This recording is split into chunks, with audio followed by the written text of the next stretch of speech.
Kasus 3 ini memiliki klaim yang berbunyi IPK mahasiswa Teknik Industri UMS naik minimal 0,1 dibanding dengan IPK semester sebelumnya.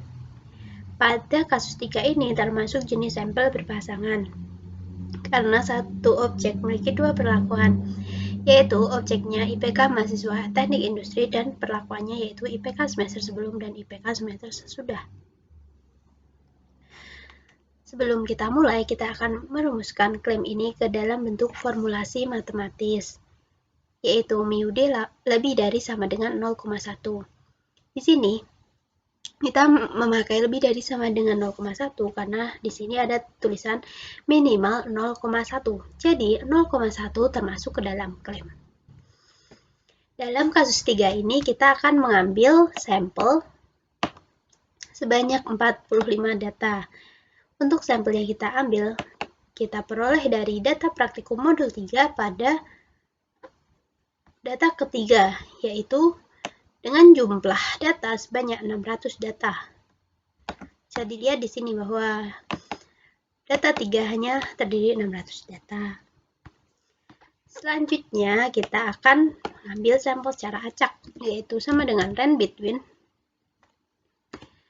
Bottom kita tulis angka 1 dan batas atasnya kita isi 600 karena jumlah data 600. Untuk penggunaan koma maupun titik koma di sini menyesuaikan komputer masing-masing. Lalu kita klik enter. Selanjutnya, klik 2 kali pada pojok kanan bawah.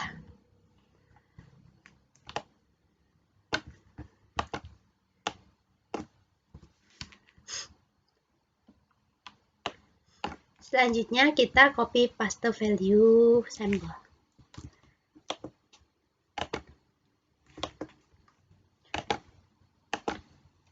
Alasan kita copy paste value sampel ini agar sampel yang terdapat pada kolom kedua tidak berubah-ubah saat kita lakukan pengolahan data.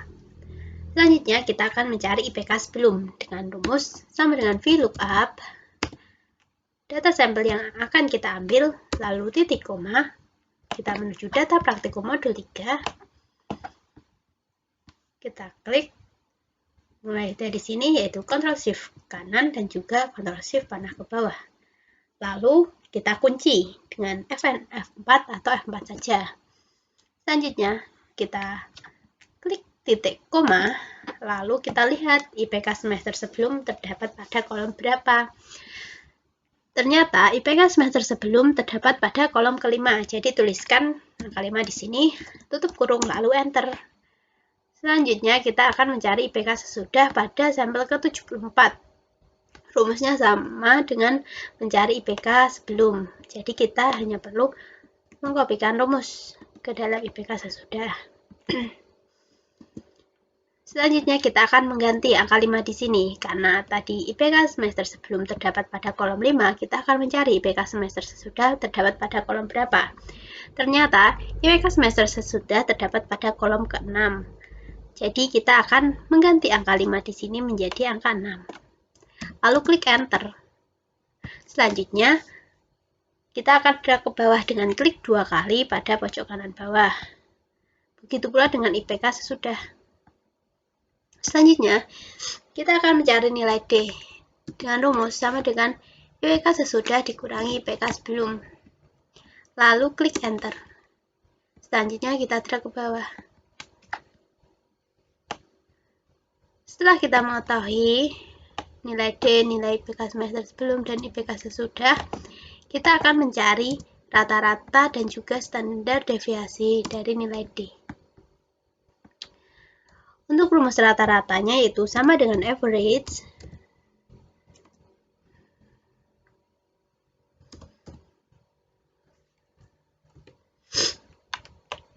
klik data D, lalu tutup kurung, klik enter. Selanjutnya untuk mencari nilai standar deviasi yaitu dengan rumus sama dengan STDEV,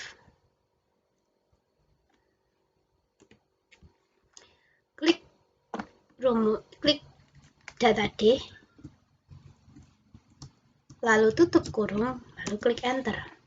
Jadi didapatkan bahwa rata-rata untuk nilai D yaitu 0,105 dan standar deviasinya sebesar 0,126. Selanjutnya kita ke pengujian hipotesis. Langkah pertama, menentukan formulasi hipotesis. Untuk formulasi hipotesisnya terdapat dua, yaitu H0 dan H1. Jadi untuk H0 yaitu mu D sama dengan rata-ratanya yaitu 0,1. Jadi di mana-mana H0 itu sama dengan, memiliki tanda sama dengan. Untuk H1-nya, maka kita lihat di klaim. Di sini sudah tertera bahwa klaim memiliki tanda lebih dari. Jadi di H1 yaitu kebalikan dari klaim, yaitu kurang dari. Di sini kita mencari kebalikan, kenapa? Karena di sini adalah mu D lebih dari sama dengan 0,1. Jadi ini menandakan bahwa ini sudah termasuk ke dalam hipotesis 0, yaitu mu D sama dengan 0,1. Jadi untuk mencari H1 kita cari kebalikan pada H0-nya itu. Karena udah ada tanda lebih dari yang masuk ke H0, berarti otomatis H1-nya menjadi tanda kurang dari. Dan dapat disimpulkan bahwa klaim terletak pada H0. Selanjutnya, tanda kurang dari di sini menunjukkan bahwa penolakan terjadi pada sebelah kiri kurva. Lalu langkah kedua yaitu menentukan taraf signifikan. Untuk taraf signifikan kita menggunakan taraf signifikan 0,01 dan juga taraf signifikan 0,05. Taraf signifikan 0,01 dipakai ketika kita melakukan pengambilan data dengan bantuan teknologi yang sedang berkembang sekarang atau teknologi canggih. Jadi ketika kita menggunakan taraf signifikan 0,01, kita akan berasumsi bahwa pengamatan kita itu benar-benar akurat. Jadi tingkat kesalahan saat pengambilan sampel itu sangatlah minim. Selanjutnya, untuk taraf signifikan 0,05 biasanya dipakai ketika kita melakukan pengamatan secara langsung, yaitu dengan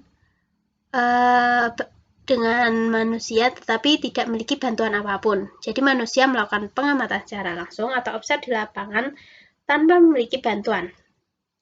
Jadi di sini tingkat kesalahannya sangatlah sering terjadi. Jadi tingkat ketelitiannya pun semakin kecil. Selanjutnya kita akan mencari langkah 3, yaitu menentukan titik kritis.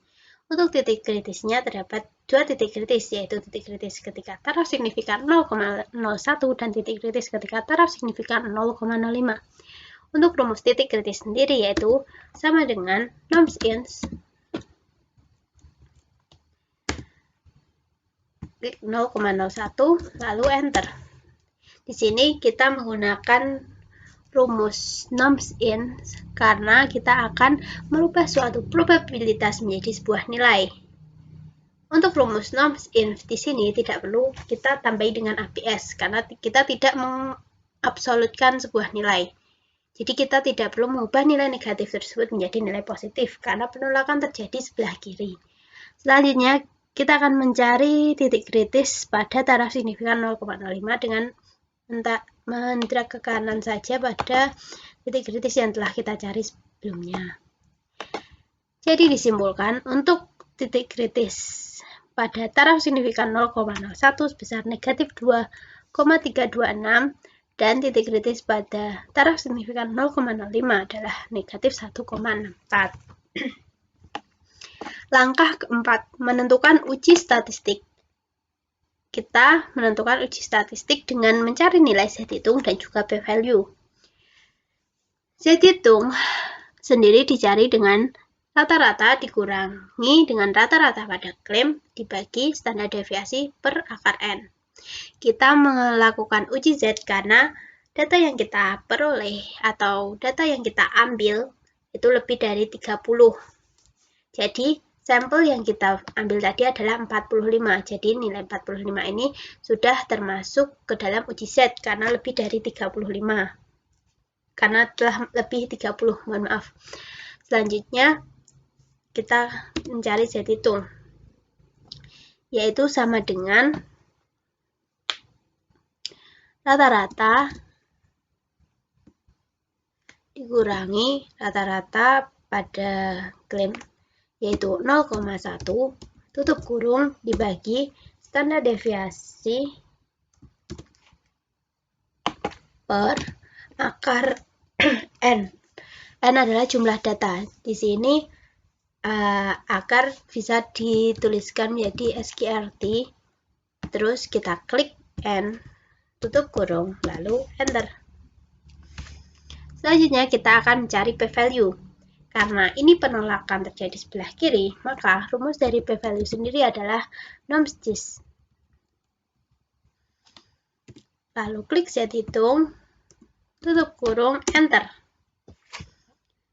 Jadi kita peroleh nilai set hitung sebesar 0,29 dan juga nilai p-value sebesar 0,61. Sebelum ke kesimpulan, kita akan menggambarkan kurva terlebih dahulu.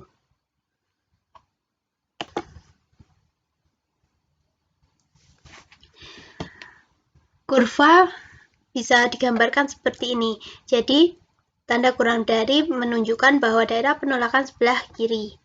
Kita tuliskan atau kita lihat dulu titik kritisnya, yaitu ini pada taraf signifikan 0,01, titik kritisnya negatif 2,32. Maka kita tulis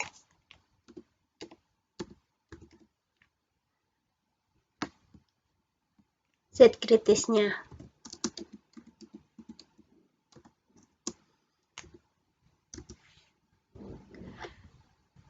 Jadi di sini ada Z kritis sebesar negatif 2,32.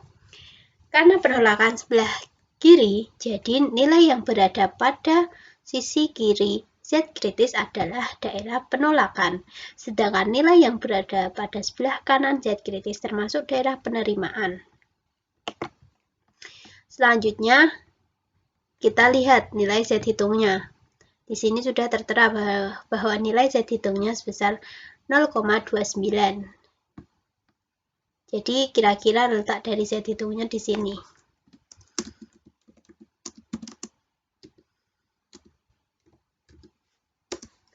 Maka Z hitungnya terdapat pada daerah penerimaan. Jadi dapat disimpulkan yaitu ketika Z hitung lebih dari Z kritis, maka H0 diterima. Ini tadi adalah gambar dari kurva taraf signifikan 0,01. Selanjutnya kita akan ke taraf signifikan 0,05. Kita tentukan dulu Z kritisnya. Pada taraf signifikan 0,05, maka Z kritisnya yaitu sebesar negatif 1,64.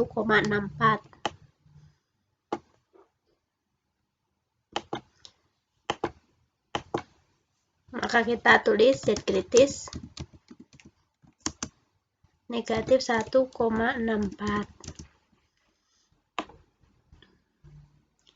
Lalu kita lihat Z hitung. Z hitungnya yaitu memiliki nilai yang sama, 0,29.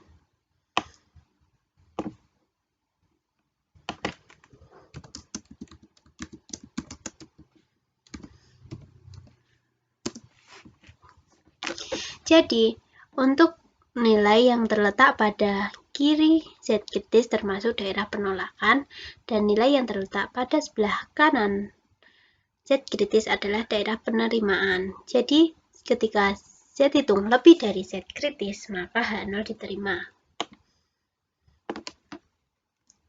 Langkah kelima, kita menuliskan kesimpulan. Karena Z hitung lebih dari Z kritis, maka H0 diterima. Selanjutnya, untuk p-value, ketika nilai p-value lebih dari taraf signifikan, maka H0 diterima. Jadi di sini nilai p-value adalah 0,61. Dengan taraf signifikan kita memakai dua taraf signifikan 0,01 dan 0,05. Jadi dapat disimpulkan bahwa p-value lebih dari taraf signifikan. Jadi kesimpulannya adalah H0 diterima. Alasan kenapa ketika nilai p-value lebih dari taraf signifikan diterima adalah ketika data tersebut sudah melewati ambang batas atau nilai toleransi terkecil kesalahan, maka otomatis data tersebut dapat dipercaya karena sudah melewati tingkat errornya. Jadi probabilitas p-value itu adalah nilainya mendekati 1. Ketika nilai p-value semakin mendekati 1, maka tingkat keakuratan datanya itu semakin tinggi. Sedangkan ketika nilai p-value kurang dari taraf signifikan, berarti nilai p-value itu masih berada pada tingkat keeroran data. Jadi, data tersebut bisa dikatakan tidak akurat.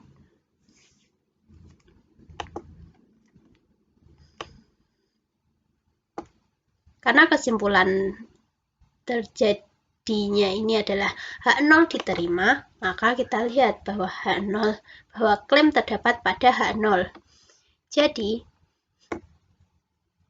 untuk klaim yang berbunyi IPK mahasiswa teknik industri UMS naik minimal 0,1 dibanding dengan IPK semester sebelumnya, dapat disimpulkan adalah diterima karena klaim terletak pada H0.